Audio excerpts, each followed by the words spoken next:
Voici la clé de tout ce que je vais vous dire, ne vous focalisez pas sur des choses mineures. Si tu prends du temps majeur pour faire des choses mineures, je vous le dis, vous serez constamment en retard. Voici ce qu'on a appris à l'école de vente, ce qu'est le temps majeur et le temps mineur. C'est du temps mineur quand vous pensez aux prospects. C'est du temps mineur quand vous faites une liste de prospects. C'est un temps mineur quand vous gardez des livres sur les prospects.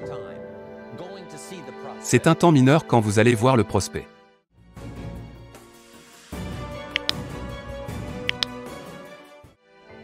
Voici ce qu'est le temps majeur en présence du prospect. C'est votre temps à vous, c'est le vôtre. C'est le temps que vous prenez pour vous, c'est ça le temps majeur.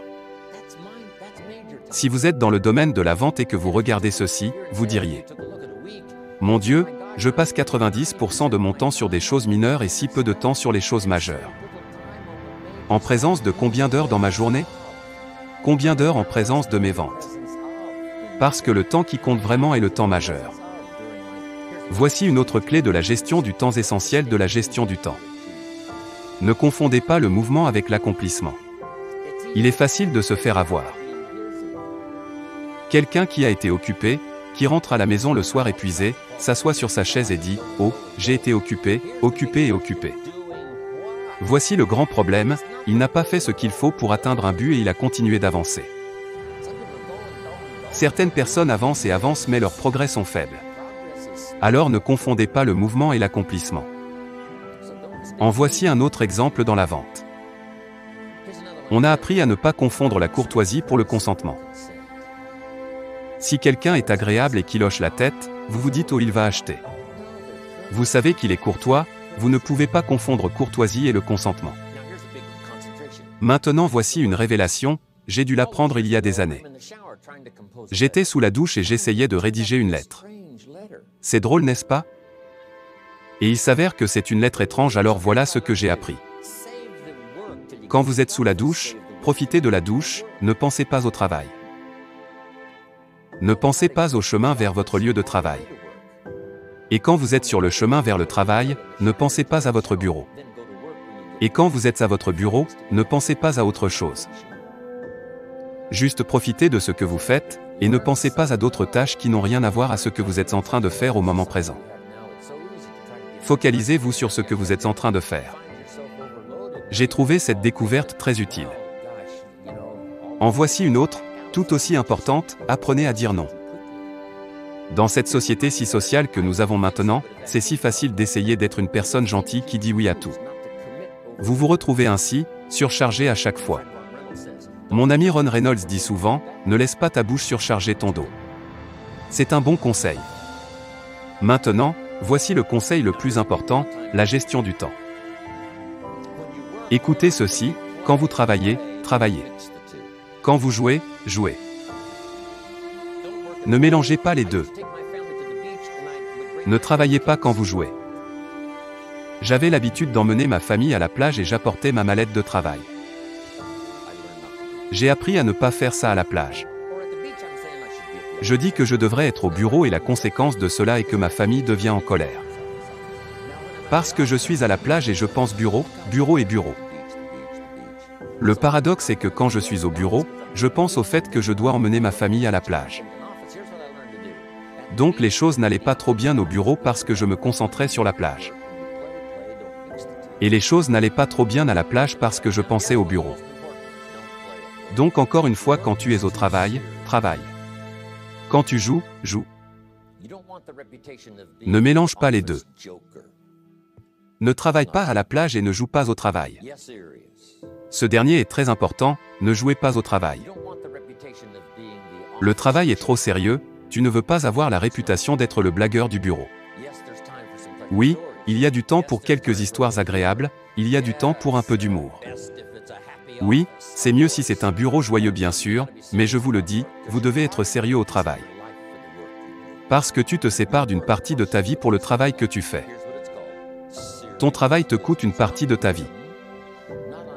C'est une affaire sérieuse. Ne soyez pas sinistre ni malheureux mais sérieux. Ne jouez pas avec le travail. Traitez le travail avec toute la prudence nécessaire parce qu'il vous mène à votre futur. Voici une autre phrase clé.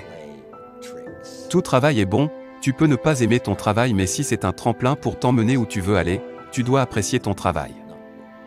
Appréciez votre travail, vous n'avez pas besoin d'avoir une passion pour votre travail.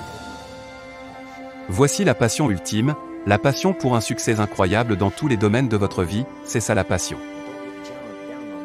Ne regardez pas de haut un travail subalterne que vous devez faire pour arriver à vos fins, où vous voulez aller. Aucun travail n'est subalterne. Chaque travail est noble. Ensuite, analysez comment vous êtes. Si vous avez des faiblesses, si vous ne pouvez pas changer, voici la clé, couvrez-le. J'avais l'habitude de me promettre de garder les livres. Finalement, j'ai laissé tomber. Et à l'époque, les livres ne me coûtaient qu'un supplément de 50 à 60 $ de plus par mois. Mais j'ai décidé d'économiser les 50 $, vous n'imaginez pas ce que j'ai perdu. J'ai commencé à perdre en productivité parce que j'ai essayé d'économiser ces 50 $. Donc la clé, c'est que souvent vous pouvez rester comme vous êtes mais que vous devez vous assurer d'être couvert. Ensuite, attention au téléphone et à tous les autres systèmes de communication, surtout le téléphone à la maison et les autres systèmes de communication à la maison. Voici l'une des meilleures lignes que j'ai pour vous pour le week-end. Laissez tous les systèmes de communication vous servir, mais ne les laissez pas s'immiscer quand vient le moment de dîner avec votre famille. Vous éteignez tous les systèmes sauf ceux qui peuvent prendre des messages en silence. Ne laissez pas le téléphone sonner, ne laisse personne s'immiscer, que ce soit par la porte d'entrée ou la porte de derrière, ni par le téléphone ou tout autre. Pour que vous ne puissiez pas atteindre John et sa famille quand il est en train de dîner. Ne laissez pas ces petits appareils intelligents s'immiscer dans vos vies, il faut que vous ayez un temps pour vous. C'est précieux. Tu ne laisses rien entrer pendant ce laps de temps, n'est-ce pas un excellent conseil? Voici le prochain. Lisez tous les livres, vous savez, je n'ai que quelques notes sur la gestion du temps mais si vous avez des défis particuliers.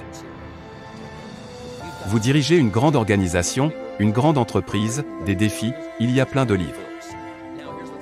Maintenant, voici ce qu'il y a après, soyez juste plus attentif aux choses qui pourraient vous voler votre temps. Voici pourquoi le temps est comme un capital, tu ne peux pas laisser quelqu'un te voler ton grain de semence. Donc vous ne pouvez pas laisser quelqu'un vous voler votre temps. Vous pouvez désigner une partie de votre temps comme étant du temps occasionnel ou vous pouvez laisser quelqu'un vous en voler un peu. Ensuite, l'un des grands économiseurs de temps est d'apprendre à poser des questions en amont. Parfois vous parlez à quelqu'un pendant 1 heure, puis vous posez des questions et vous découvrez que si vous aviez posé ces questions au début, vous auriez pu économiser 1 heure de moins. Poser des questions en amont vous aide à résoudre le problème à l'instant. Mais si vous vous lancez dans un discours, vous pourriez perdre 30 minutes ou 1 heure. Maintenant voici une façon d'atteindre progressivement mais à coup sur vos objectifs, munissez-vous d'un livre de projet. Vous noterez chaque personne avec qui vous travaillez et chaque projet sur lequel vous travaillez, prenez un classeur à feuille mobile. Quelques morceaux de papier derrière l'onglet, et faites un petit résumé continu de comment ça se passe entre vous et cette personne ou entre vous et ce projet. J'appelle ça un livre de projet, c'est très efficace pour moi. Notez de quoi vous avez parlé la dernière fois que vous vous êtes vu et rejetez un coup d'œil lorsque vous décidez de vous revoir. Ainsi vous prendrez de l'avance et saurez mieux de quoi parler. Quand le président se prépare à voyager et à rencontrer des gens importants, devinez quoi, ils apportent tous ces dossiers d'informations. Donc la phrase clé est « Sortez les choses de votre tête, sortez les problèmes de votre tête, et mettez-les sur papier ». Faites-le dès aujourd'hui et vous verrez immédiatement la différence.